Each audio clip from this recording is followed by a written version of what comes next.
नमस्कार दोस्तों, स्वागत बा रउरा लोग के फिर से एक नया पारिवारिक कहानी में। अगर कहानी अच्छा लगे तो लाइक और सब्सक्राइब करी और कमेंट के माध्यम से बताई कि ई कहानी रउरा लोग के कैसन लागल। शिवकांत के आज सब लोग बधाई देत रहन, काहे कि उनकर बेटा के रेलवे में नौकरी लाग गई रहे। कोई बधाई देवे तो बेचारा के उनकर मुंह मीठा करावे पड़त रहे। आपन ही मिठाई की दुकान रहे जेकरा से वो अपन परिवार के पालन करत रहन। पहले तो मिठाई भी खुदे बनावत रहन, लेकिन आमदनी जैसे जैसे बढ़ल, बाद में दुकान में 4 कारीगर के काम पर लगा देलन। एक गूंगा नौकर भोला तो दुकान खोले के दिन से ही आज तक ओइजे काम करता। शिवकांत की दिली इच्छा रहे कि बेटा हिसाब करे लायक पढ़ ले और बाद में कारीगरी फिर दुकान संभाल ले। दुकान से सभी खर्चा काट के 1 लाख रुपया के कमाई तो होइए जात रहे। उनकर इकलौता बेटा रहन, मामा के प्रभाव में आकर पढ़ाई करे लागल। शिवकांत एक बार 8वीं में विद्यालय छोड़वा भी देले रहन, मगर विद्यालय के मास्टर साहेब शिवकांत के समझा बुझा के बेटा आदर्श के वापस स्कूल ले गईलन। मास्टर जी के लिहाज कर शिवकांत चुपचाप रह गईलन, वरना वो कहे वाला रहन कि मास्टर जी रउरा से ज्यादा तो हम कमाई ना, जबकि हमरा तो दस्खत करे भी ना आवेला।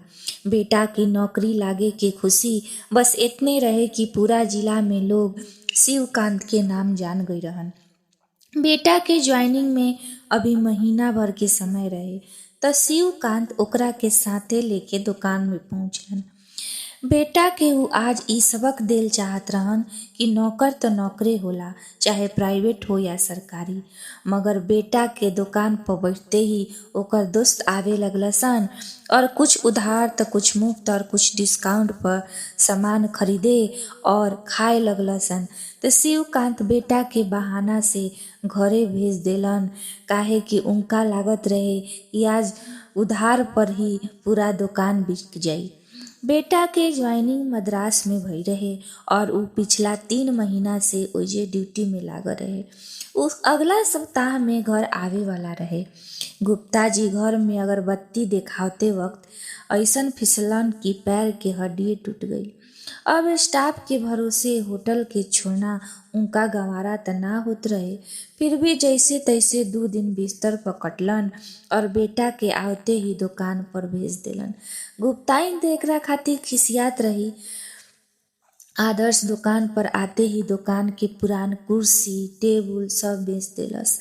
1 सप्ताह में ही वो मिठाई के दुकान के रेस्टोरेंट में बदल देलस। हालांकि 1 लाख रुपया इस सब में खर्च हो गई रहे, मगर कुछ बिक्री भी बढ़ गई रहे। कच्चा प्लास्टर 21 दिन में खुल गई तो गुप्ता जी के डॉक्टर बतैलस कि फ्रैक्चर अब सही हो गई बा।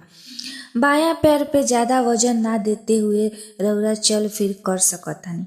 अगला दिन ही गुप्ता जी वाकर लेके ऑटो से दुकान पर पहुंचलन तो आश्चर्य से भर गईलन। एक बार तो उनका लागल कि दुकान पर केहू और के कब्जा हो गईल बा, मगर गुप्ता स्वीट एंड रेस्टोरेंट के बोर्ड पर आपन नाम देख के उस शीशा के दरवाजा के खोल अंदर गईलन त काउंटर कुर्सी सब बदल रहे और अंदर ग्राहक खचाखच भरा रहसन। आदर्श तो लौकते ना रहे तो गुप्ता जी भोला से इशारा में पूछलन तो नया और साफ कपड़ा में मुस्कुराते हुए भोला अंदर के तरफ इशारा कैलस।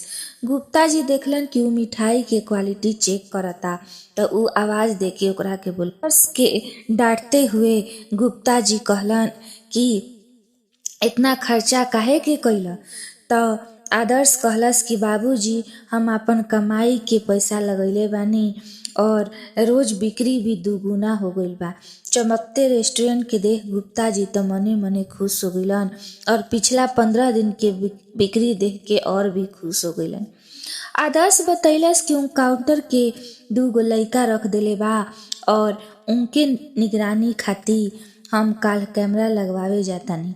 गुप्ता जी अपन दुकान के बारे में आश्वस्त होके घरे लौट गईलन।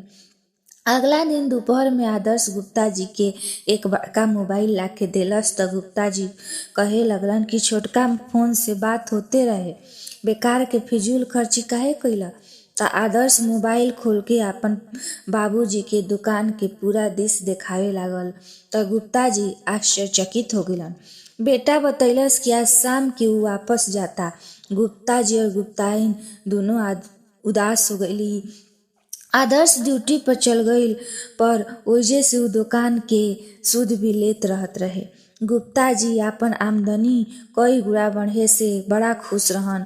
अब ऊ शाम के कुछ देर दुकान पर बैठत रहन, बाकी सब स्टाफ संभालत रहसन। अगला बार ऊ एक नया रेस्टोरेंट खोल के बेटा के सरप्राइज देल चाहत रहन।